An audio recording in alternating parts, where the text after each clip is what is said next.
High friends, welcome back to my channel cooking corner. আশা করি তোমরা সবাই ভালো আছো। আমি তোমাদেরকে আজকে দেখাবো একটা রেসিপি, চিতল মাছের কারি।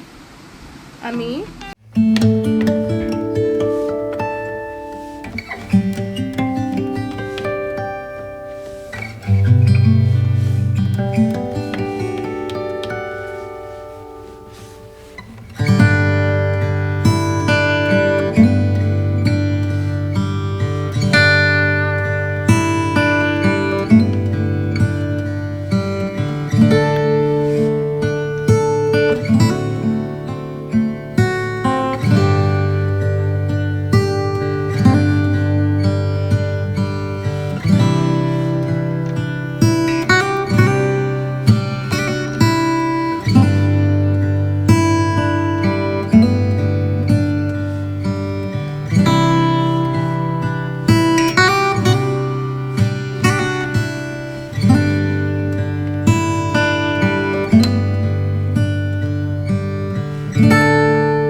দেব, ভালো করে নাড়িয়ে চাড়িয়ে নিতে হচ্ছে। দেখো, আবার ঢাকা দিয়ে দিলাম, ভালো করে নেড়ে চেড়ে নাড়াতে হবে, কেননা নিচে যাতে না লেগে যায়। আমি একটু দই আর পোস্তর পেস্ট দিয়ে দিলাম। তারপরে আমি একটু স্বাদ মতন একটু চিনি দিয়ে দিয়েছি, তারপরে জল দিয়ে দিলাম। জলটা যখন ফুটে উঠবে তারপরে আমি দেব মাছগুলো, আস্তে আস্তে দিয়ে দেবো। জলটা ফুটে উঠেছে, আমি মাছগুলো পরপর করে সাজিয়ে দিলাম। তারপরে উল্টিয়ে দেব মাছগুলোকে।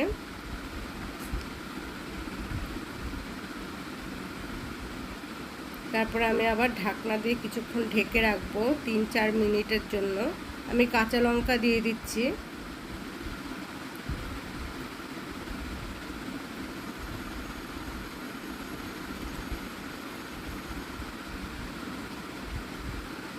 তারপরে আমি মাছগুলোকে উল্টিয়ে দেব।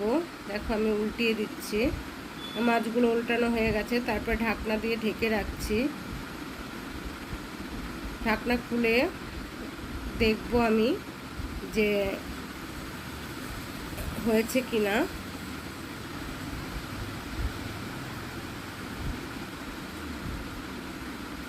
আমি 3-4 মিনিটের জন্য ঢেকে রেখে দিয়েছিলাম। ঢাকনা তুলে দেখি যে হ্যাঁ, আমার মাছটা প্রায় হয়ে এসছে। আমি একটু গরম মশলা দিয়ে দিচ্ছি, গুঁড়ো গরম মশলা, আর দেব একটু ঘি। এখন আমি ঘি দিয়ে দিচ্ছি।